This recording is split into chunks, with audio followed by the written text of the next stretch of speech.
Hello friends, everybody knows that this is a very tough time.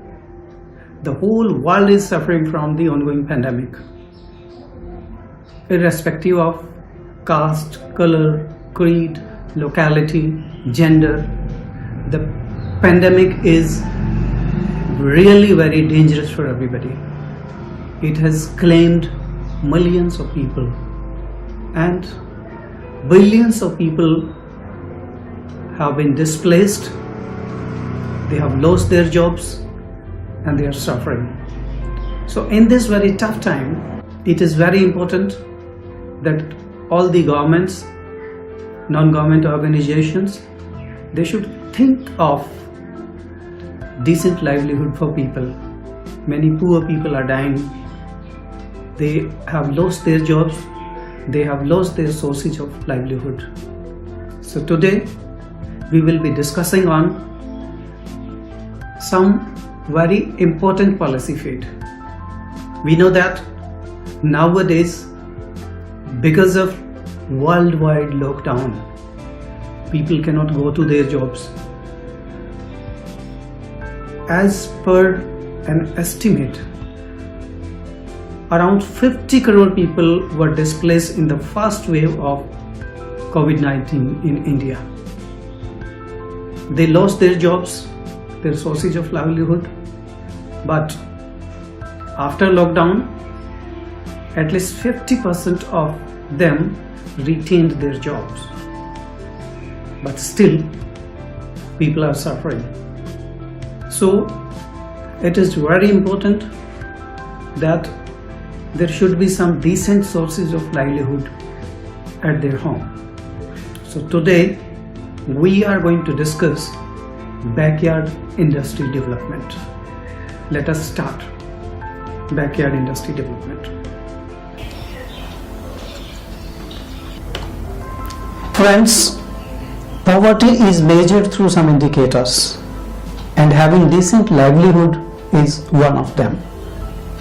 Just after independence, if you look at the figures, in 1951, 27.3 million people were landless agriculture laborers in India. But in 2011, this number was 144.3 million. This big number always hinders the overall progress of a country, because at the time of independence, economy of our country was majorly based on agricultural produce. The draft National Land Reform Policy of 2013 suggests that 31% of all households are landless laborers. The agricultural laborers and landless laborers. In India, 71% of Dalits are landless laborers, landless agriculture laborers. 47.3 tribals are landless agriculture laborers and 41% non-SC/ST people are landless agricultural laborers. 47.3% are landless agricultural laborers. Now look at this figure. The purple area and the grey area. Purple area means no cultivation, and the grey area, the yellow area and the saffron area, they are more agricultural laborers. So this shows SC/ST OBC community are the agricultural laborers in India. On the other hand, the non-SC/ST communities, they are having more land and they are landlords. So they provide agriculture related job to the SC/ST OBC people who are not having lands. Now, what happens when people are not having job, not having decent livelihood? As per the latest report of Asian Development Bank, the poor people are forced to borrow cash from informal sources like small time money lenders on 60 to 100% interest. Sometimes they have to pay 200 rupees if they borrow 100 rupees. It become just double in a year. So it's very difficult for the poor laborers to repay these informal loans. Secondly, employment generation is the only way to engage the youth and to develop the aspirational area. Niti Aayog has declared that there are aspirational districts in India, and now 112 aspirational districts are there, which were earlier called backward districts. So the overall progress of India, the development index of India is low because of these aspirational districts. Now, problem of youth employment. If you look at this particular graph, you will find that in 2020, across the world, more than 64 million unemployed youth are registered, and 145 million youth workers living in poverty. Youth employment is really a great challenge to the whole world, and this report was released by International Labour Organization of United Nations. In 2020, the estimated youth unemployment rate in India was at 23.7%. This is also the latest report of April 1st, 2021. Now look at the overall unemployment rate in India. It is 7.8% in the country, and 9.5% in the urban area, and 7.0% in the rural area. This is very important to know. What is unemployment rate? It is the percent of the labor force that is jobless. Now look at the state-wise data, and the 4 highest states, the rate of unemployment is highest. The first is Haryana, where a rate of unemployment is 28.1%. Second is Goa with 21.1%. Third is Rajasthan with 19.7%. And fourth is Bihar with 14.5%. So this is also the latest data, and the worst case is found in Haryana. Now there are some states which have done some work on the unemployment, and they are the example to be followed. Puducherry 1.4%, Karnataka 1.2%, Meghalaya 1.3%, and Assam, of course, that's done excellent work. The unemployment rate is 1.1%. This is also the latest data, and we need to learn from these states. If you look at the after effects of the pandemic, the moment the lockdown declared in India, 50 crore people were displaced during the pandemic, and nowadays 40 crore youth is job seeker in India. After unlock in the phased manner in 2020, people retained their job, but the second wave has again created problem for poor people in the rural area. Still, 10 to 12 crore of them are estimated to be unemployed. Now, how can we reduce unemployment among youth, or especially in the rural area? There are some worldwide accepted policy points to reduce unemployment. The first one is create skilled human capital to make workers feel comfortable in the workplaces. Stronger initiatives always work both for job and business sectors. Mobility of laborers should be geographical and occupational. Sustained high level of demand creates enough new jobs, and encouraging entrepreneurship and innovations generate new employment opportunities. What should be done then to reduce unemployment? The fifth point is very important. Point number 5 is the most valuable one. Important and innovative methods of backyard industry development can be immensely helpful in providing employment to people. Now there is another question. Why backyard industries? So friends, industries in the cities cannot provide job to 50 crore job seekers in India. It's a huge number, very, very big number, and in our country, industries cannot accommodate such a large number of people. Secondly, every job seeker is not well educated and skilled. More than 60% population of India live in villages. So, you should remember that we have to provide job to everybody, whether skilled or unskilled, living in villages, living in cities or suburbans. What should we do? Because there are people who cannot go to industry. There are industries which cannot accommodate people of some particular skill, and there are industries which cannot accommodate people having no skills. So what should we do? Friends, I was reading the autobiography of Swami Vivekananda, and I found one line very important. If the child of a poor farmer cannot go to school, the school should go to the child of the poor farmer. On the same lines, I have framed one slogan: if people cannot go to industry, let industry go to people. That's why creating backyard industry is very important. Further, most of the people from SCs and STs in villages are unemployed.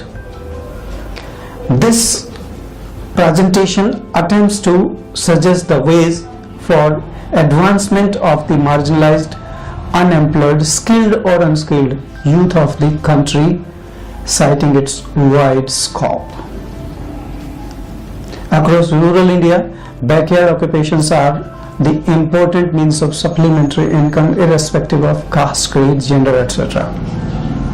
And this plan of developing backyard industries can be applicable among the marginalized sections of society, both in rural and urban areas.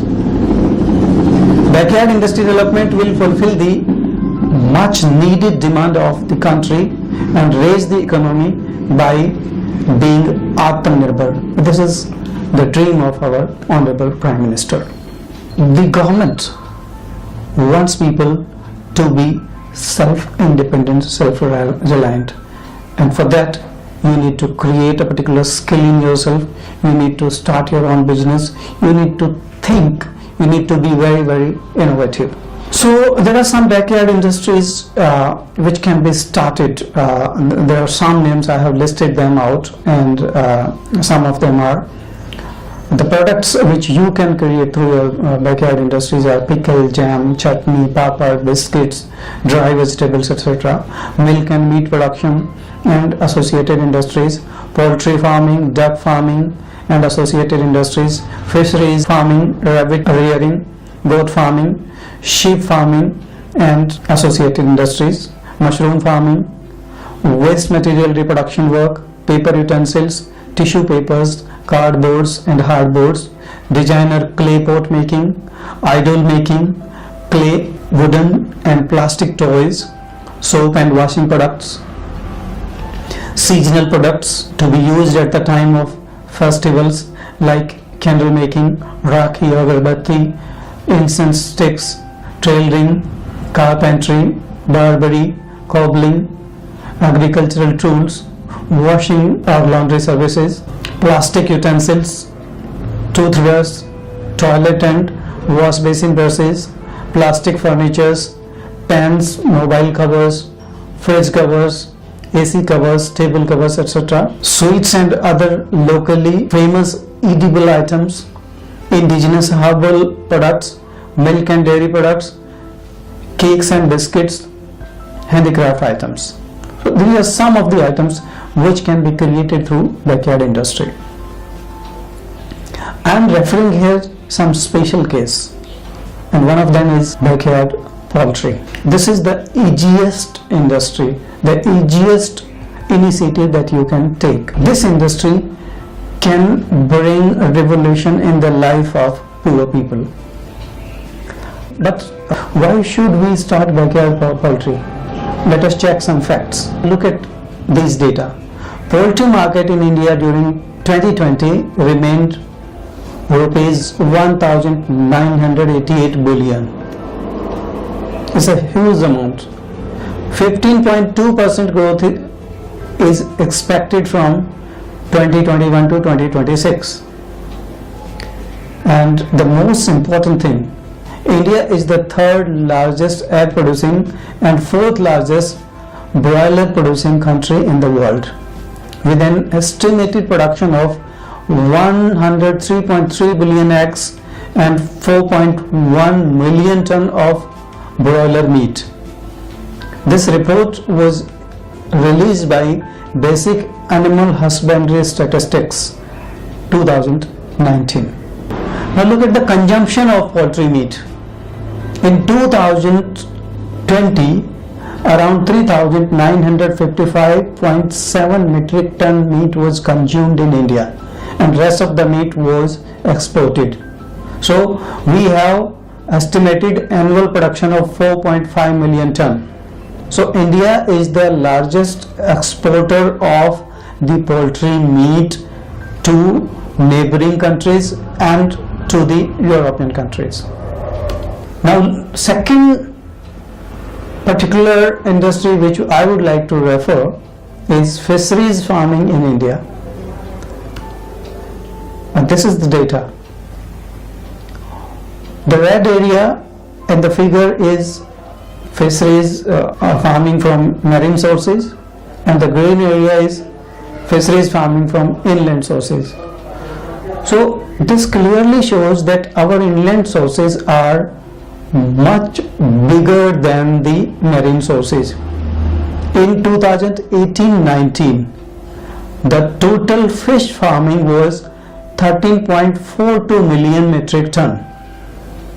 72.35% of the total production was from inland sources and 27.65% was from marine sources.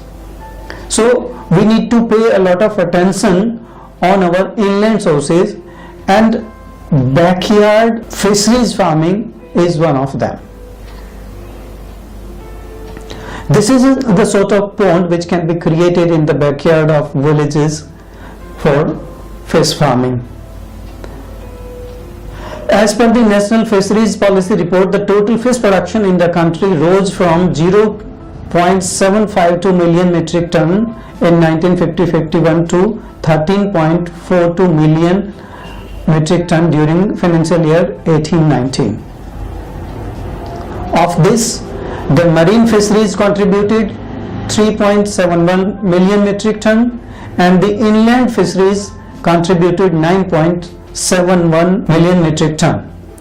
So we need to pay attention on our inland sources a lot, because the quality of fish produced in the inland sources are much better than the marine sources. And in the backyard of villages, a pond of 10 feet by 10 feet can be made, or the pond which is shown in the figure, this round type pond, small pond can be bought from the market, and it can easily be placed in the backyard of the houses, and a lot of fish production can be made, at least to fulfill the need of the local people. 2 to 5 such ponds are more than enough in a village. Our inland sources include riverine fisheries, reservoir fisheries, waterland and local water body fisheries. So this is very important. Our inland fisheries, actually inland sources is the major sources for nutrition, providing nutrition to people. So if we are involved in backyard fisheries farming, it can be really helpful in fulfilling the nutrition need of people. FIDF aims to achieve a sustainable growth of 8 to 9% in fisheries farming during the financial year 22-23, and the total production is estimated to reach to 20 million tons. Now look at the fisheries export by India. In 2020, despite the pandemic, our fisheries export was 476.18 billion Indian rupees, which is a huge number, and it can contribute a lot in our GDP. Now let us talk about some other important sectors besides fish farming and poultry farming, because both the industries are really very important for the villages, for developing backyard industries. They need no big infrastructure, no big investment, no big skills. They can easily be started. But there are some other important sectors which can be equally important. And the next is the first of them is handicraft sector, which is considered to be the largest employment generator in the country. As per the data released by the Government of India, till November 2019, the total export of our handicraft was $2.45 billion, which is a big number. And the Government of India should think a lot about increasing this sector, about providing opportunity, creating opportunity, especially in the villages, because most of the people associated to handicrafts industry are from rural India. So this sector needs to be revisited, and the government should provide good facilities, and some good policies should be made and implemented immediately to increase the output of this sector. The next is carpet weaving industry, which has been flourishing in the country since 16th century, and it's the oldest industry. And Indian handmade carpets are very famous in the Europe. I have visited a person in Gujarat. It's a traditional family making carpet, and the family has been producing carpet through their backyard industry. They started producing carpets in the backyard industry, and still they are making carpets in the backyard industry, and their carpets are really very much famous, and they are really creating a revolution. They are well connected to European customers. They are being paid through online medium, and they are sending their product to people in Europe. ये हाथ से करते हैं ना? पूरी हाथ से करते हैं। हम जो हमारे पूर्वजों जो करते थे वो हमको ये दे के गए हैं, जो है वारसा में वही, मतलब हम किसी से ट्रेनिंग लिया है, जो हमारे पीढ़ियों से आ रहे हैं, सदियों से, हजारों साल से वही कर रहे हैं। और उसमें बदलाव ऐसे कि पहले जो डिजाइन थी उसमें कुछ हमने बदलाव किया है, और दुनिया की जो मांग है इसके हिसाब से। So this industry can also be set up elsewhere where it is not available, where people are skilled. This can be easily set up in the backyard of people. As per an estimate, 40% of worldwide export of handmade carpet is from India. So it's a there are very much scopes, and we should think that if we are creating good quality, the standardized quality, if we feel that our backyard industry can create handmade carpet of international quality, so why can't we double the number?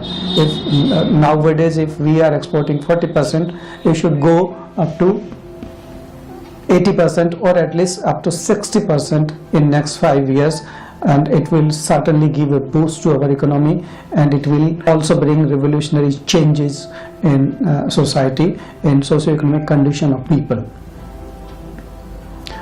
Then third is handloom industry, which is equally important, and it is really very interesting figure that 4.3 million people directly or indirectly involved in this industry. It's a huge number, and this should also be doubled in next 5 years. Some policies must be made, some research must be conducted. On the basis of research, the government should create some good policies so that this industry, the growth of this industry can be seen in next 5 years, and the number can be doubled. The total export till September 2019 remained 178.4 million, and we should make some policies. We should take care of this industry because it's a very important industry, and this is the industry where most of village people are involved. So it can easily be started in our rural area, in the backyard of our rural area, and people will be more than happy if government can make good policies. And I think this is the need of the hour, and this number should be doubled in next 5 years. The next important, very important rather, industry is spice industry.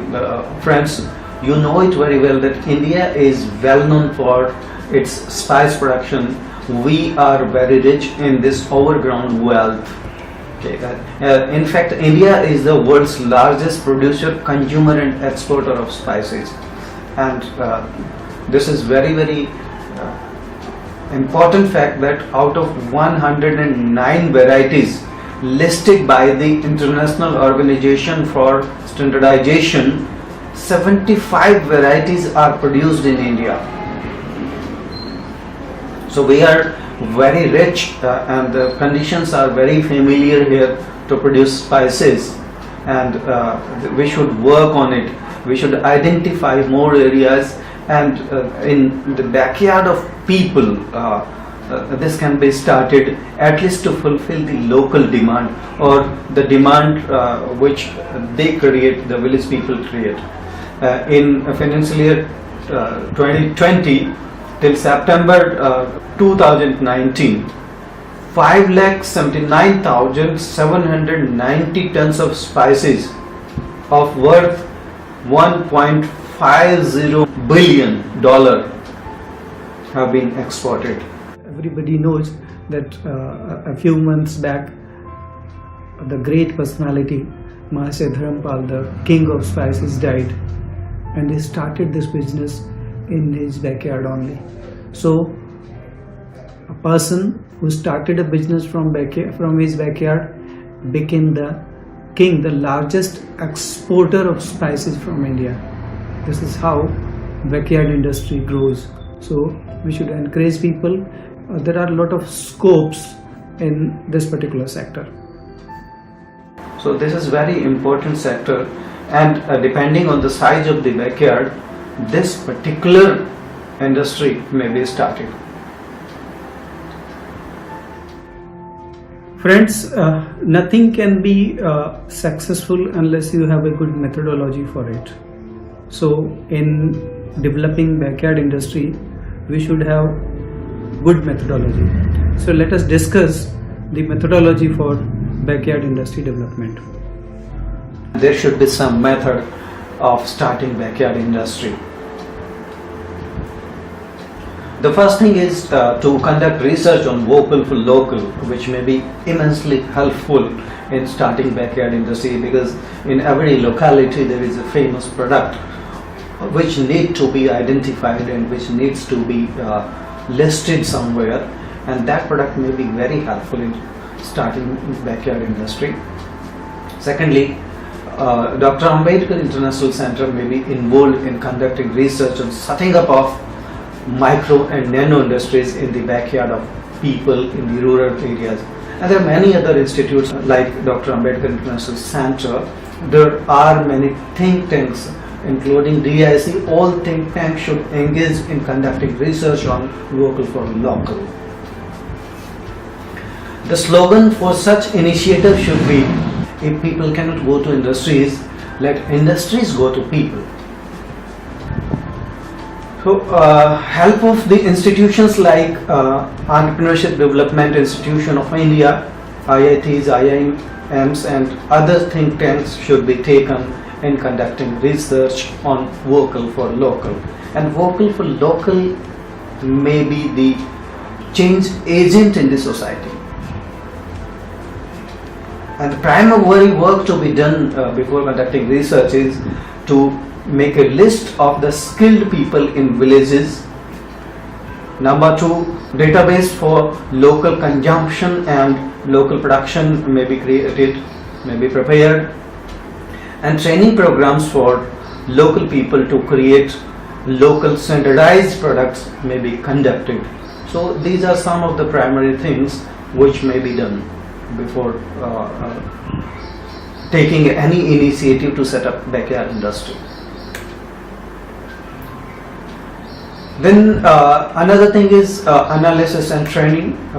First you analyze the need, and then you can suggest a training program for setup of backyard industry. And powerful, effective and research-based policy should be made to estimate the need and develop a backyard industry. Central government sponsored schemes with Ministry of Skill Development and other associated departments may be implemented, may be listed, may be analyzed, and help of the NGOs, self-help groups, societies, cooperatives and banks should be taken. So loan up to 10 lakhs may be given to people with minimum mortgage, and easy installments will help them in repayment. Market creation through need analysis. So, this is important work by that can be done by the researchers and think tank. They should go to villages, find out their need, and they should suggest what kind of market facility can be created. Government can also help in creating market facility, because sometimes people are very much afraid of finding a market for their product. They can create a product in the backyard, but if they don't find market, it will be again a problem for them. So what government can do? Government can may provide raw material for some of the backyard industries and buy back the product. Through Khadi India and KVIC, Government of India can provide raw material to the backyard industry and buy back the product, and the same product may be sold by the Government of India through backyard industries. So there must be a methodology for vocal for local also, because vocal for local can become a great factor in setting up of backyard industry. Vocal for local is the dream of our Honorable Prime Minister, and Dr. Ambedkar International Center is also the dream of Honorable Prime Minister. So this is the research for fulfilling the dream of the Honorable Prime Minister is the moral binding of DIC. And I must say that this is the moral binding of all the think tanks across the country, that they should conduct research on vocal for local in order to fulfill the dream of the Prime Minister, to improve the socio-economic conditions of people across the country. Most of the local products are manufactured by SC, ST and OBC communities. Hence, working on them, working on these products will directly help the poor. DIC and other think tanks in the country should conduct research on becoming vocal for at least one local product from a district. So there are some guidelines for research on vocal for local. The first thing to do is to find out name of the product, which product can be popularized, then area and state, category of the product, art, like art, craft, edible, commodity, etc. Special feature or uniqueness of the product, because without uniqueness, without having the special feature, the product cannot be popularized, and if we try, so it will be an utter failure. So try to find out some unique features of the product, and if you want to promote one particular product, try to create one unique feature of that product. Then process of making of the product, people or group of people involved in making of the product, availability of raw material and possibilities of mass production of the product. Then skill or training needed required for making the product, current market of the product, future prospects. You can think of, you can create future demand also. on the basis of your survey, on the basis of people's feedback, there can be a projected demand of one particular product. Strategies to make the product famous, requirement of machinery, training, raw material, loan, etc. Connection of the product with the socio-economic empowerment of people. And this is very important. How far this product will serve the economic need of people, because improving socio-economic condition is the primary aim.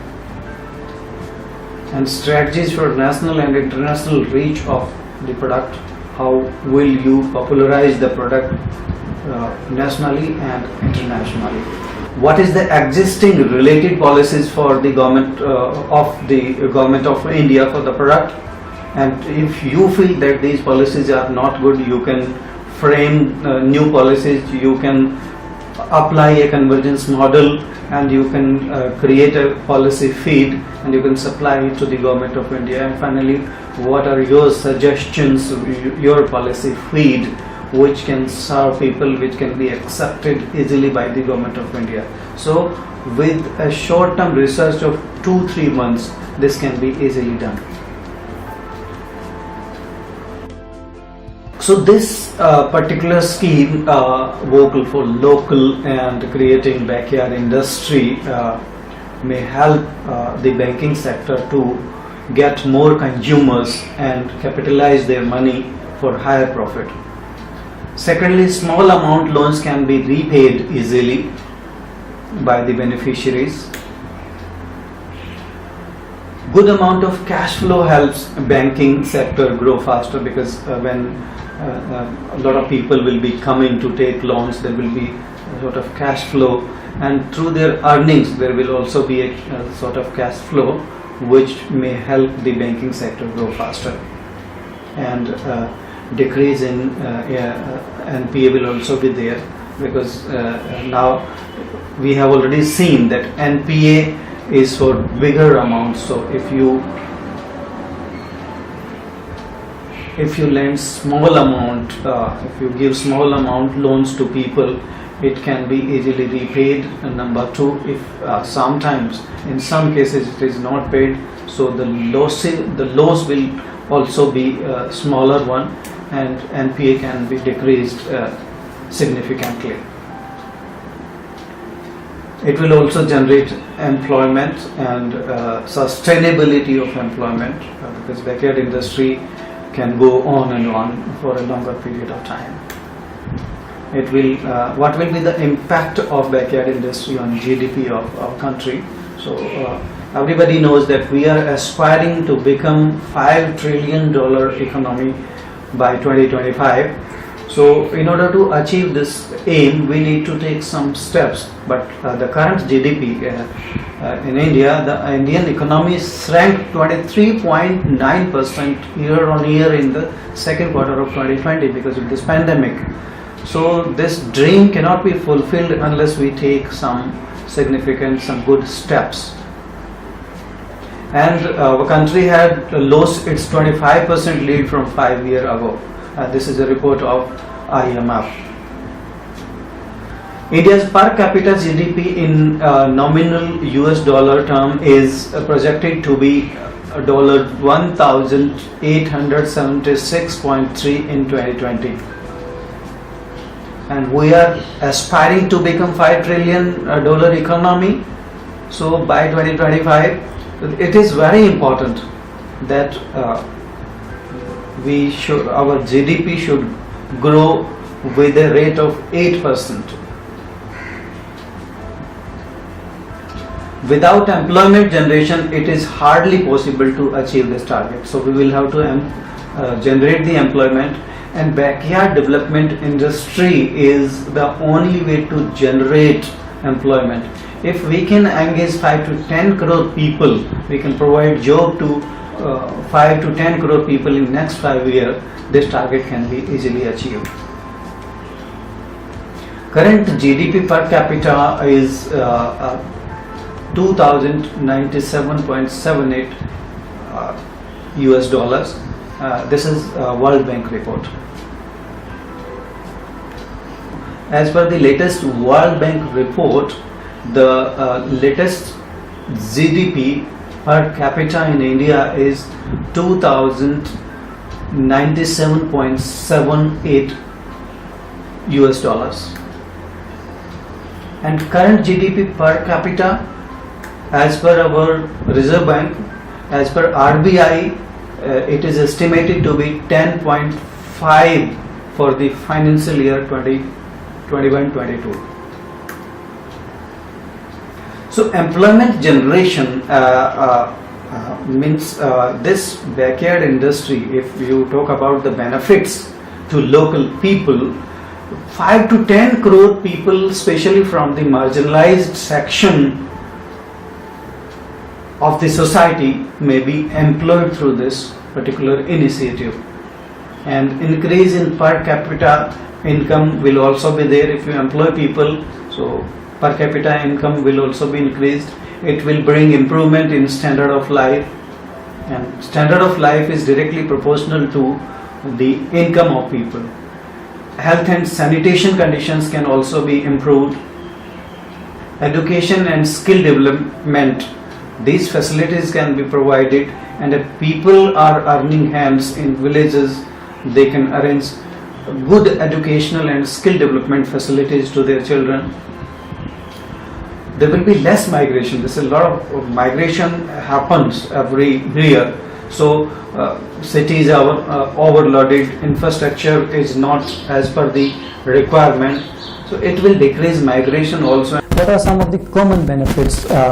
So if we talk about some common benefits of Backyard industry, then a higher economic return at low initial investment, because we have to fix a limit that backyard industry should be started within 10 lakh rupees, and with this small investment this can really contribute to higher economy, and India can achieve its target of becoming $5 trillion economy within next 5 to 6 years. Then additional income may also be generated. Suppose somebody is already employed, having a lot of land or agricultural income is there, that person can also set up backyard industry, and this will be a sort of additional income. then indigenous knowledge can be identified, refined, utilized and popularized through backyard industry. India is rich in traditional knowledge, and a lot of work Needs to be done in recording our traditional knowledge, our indigenous knowledge, especially regarding some herbs and some old formula which are famous worldwide. Through backyard industry, we can make optimum use of our local resources. As per an estimate, we have not been able to use our resources by 10% so far. So there are natural resources in India. This land is full of natural resources, and we need to make an optimum use of our natural resources through sustainable means. Then environmental pollution due to heavy industries may also be decreased to some extent. and it will be a step towards vocal for local. Now you can see that developing backyard industry can immensely help people, and backyard industry is the need of the hour. In this pandemic, people are really suffering. They have lost their jobs, and there is no hope for next 1 year for retaining their job. So this becomes very important that they should be given fair chances to set up backyard industries. We should point out some areas where backyard industries may be set up, people may be engaged, and the government should make a plan how 35 crore people can get good job. Our 35 crore youth in backyard industry will bring revolutionary changes. It will be a great contribution from them to the overall development, to GDP, and to boost our economy of the country. Please start your own business through your home only, and the small business can bring big changes in your life. Finally, I would also like to repeat the same slogan: if people cannot go to industries, let industries go to people. Thank you very much.